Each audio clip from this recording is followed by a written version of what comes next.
Mr. Chairman, misinform the public. I have an inquiry. State your point. Mr. Chairman, don't we have House rules and committee rules regarding subpoenas and then rules about having hearings and having questions with witnesses that must be followed? Mr. Chairman, I'd like to reclaim my time. State the rules, Mr. Chairman. I'd like to know the rules of the House and our committee. Read them. You've got members who've defied subpoenas. You've got members who we are 1 year into the term asking what the rules are at the beginning of the committee. The book was given to us on day one. If anyone out there is keeping count, that was at least 5 separate occasions that Marge admitted to not knowing the rules or what is going on, while demonstrating once more her clear and obvious incompetence. Connolly for his indulgence here. Our good friend, the gentlelady from Georgia, referred to the murder of Ashley Babbitt. Well, the Department of Justice, the United States Attorney, and the U.S. Capitol Police Inspector General all rejected the idea that there was any Point murder. of order, Mr. Chairman. Or inquiry. There's no such thing. Unanimous consent to enter information for the record. What's the information? Oh, my God. State the information. Thank you. I reserve the right to object. The minority has not provided a copy of the material for the record. In the past, she's displayed pornography. Is pornography allowed to be, or pornographic photos allowed to be displayed in this committee room, Mr. Chairman? It's not pornography. Okay, well, you're the expert. How do you? I'm not an expert, Mr. Raskin. Seems like it. Yesterday's hearing was a shit show, a visual aid to the circus that has become House oversight under the GOP. Yet another scathing example of why Georgia needs to really take a long, hard look in the mirror and ask themselves, why is Marjorie Taylor Greene using our taxpayer dollars to obsess over another man's genitalia? And no, I'm not talking about her affairs out with her marriage. State your point. Thank you kindly, Mr. Chairman. On July 26th, I sent you a letter about the last time this happened when the gentlelady introduced before this committee without any notice to anyone nude photos, pornographic images that were completely irrelevant to the purpose of the hearing itself. And my question to you is, are members allowed to simply put up sensationalistic, voyeuristic, pornographic images if they're not relevant to the actual object of the legislative proceeding? I want a parliamentary ruling on that. But you've got members here that have submitted falsified evidence to the record. You have members here that have submitted and mischaracterized closed-door hearings, and people want to say back and forth at the end of the day, it doesn't matter what party it's happened from. You've got members who've engaged in revenge porn in this committee. So it is understandable why Hunter Biden would want to testify in front of the public for the American people to be able to witness that testimony for themselves. But one particular exchange is worth noting where AOC decided to offer a 2-for-1 takedown combo, starting with the white privilege expert herself, Nancy Mace. As the former ranking member of the Civil Rights Subcommittee under Chairman Raskin last session, I take great pride as a white female Republican to address the inadequacies in our country. I come from a district where rich and poor is literally black and white, black versus white on most days.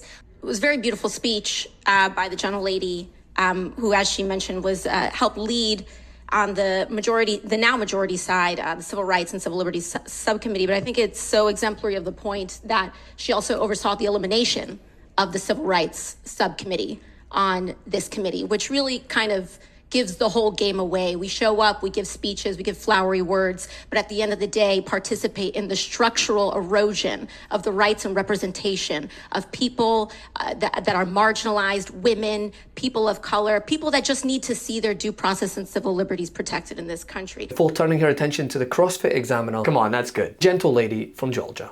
The chairman said in front of the country several times to Hunter Biden, you can show up here in front of the world, in front of the public.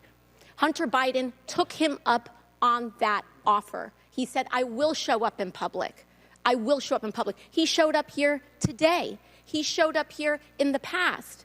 And Mr. Chairman, I know you do your best with what you've got, but you've got members here that have submitted falsified evidence to the record. You've got members who've defied subpoenas. You've got members who we are 1 year into the term asking what the rules are at the beginning of the committee. The book was given to us on day one. And so what we should do is allow the man to testify. I believe in the power of the Oversight Committee.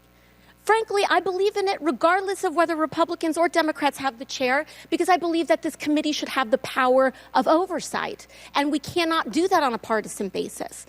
And so for that, I implore this committee to allow Hunter Biden to testify publicly. I implore and I ask for that to happen. And we cannot do that by getting engaged in this back and forth on a defiance of the subpoena. Let him comply. Let him do it today. Let him do it tomorrow. But let the man do it. And with that, I yield back to the ranking member. Here's the thing. Yeah, it's semi-fun to highlight the semi-fascists fully humiliating themselves, but it's also poignantly sad when you realize this is the best that Republicans can put forward. With the government days away from a shutdown and their own frontrunner basically begging for a recession. When there's a crash, I hope it's going to be during this next 12 months, because I don't want to be Herbert Hoover. The one president, I just don't want to be Herbert Hoover. You said this week in an interview that if there's an economic crash, that you hope it happens now. Yeah.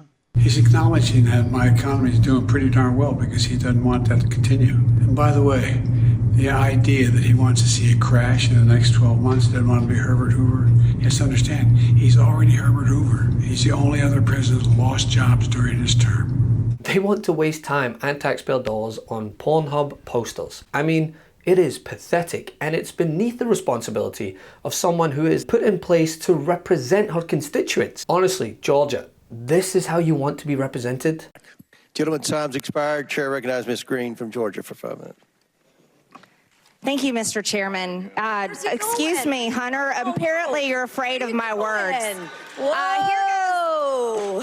Thank you, Mr. Chairman. I think it's really interesting to hear the gentlelady from Georgia speak about Hunter Biden leaving, and she is the person that showed nude photos of Hunter Biden in this very committee room, showing dick pics in this committee room of Hunter Biden. I have my 5 minutes, gentlelady, and so I think it's really ironic, hypocritical, quite shameful that the person is complaining about somebody leaving when she's showing nude photos of him to this committee, showing nude photos of him to this committee in this very room. And you also talk about decorum. You're talking about January 6th. Ms. Greene, I was there with you when we went to the January 6th jail, and when you were hugging, high-fiving, talking to and providing so much comfort and joy to the insurrectionists that attacked our Capitol. And you were insurrectionists that attacked our Capitol. You were hugging and giving them all the support. Mr. Chairman, the gentleman. I mean, we can all have differences on policy, but this isn't indifference. This is just plain foul. This is a QAnon troll granted unmitigated access to the highest branches of government, where conversations should be had on bettering healthcare, saving children's lives, infrastructure, but no, they're a soapbox for her to gain clicks and likes from people more concerned with another man's junk and the state of affairs in the country they claim to love. You can do better than that, surely. Thanks so much for watching. We're only a few subscribers short of 2 million subs. Please subscribe right now to the MeidasTouch YouTube channel for free and help us grow this unapologetically pro-democracy network.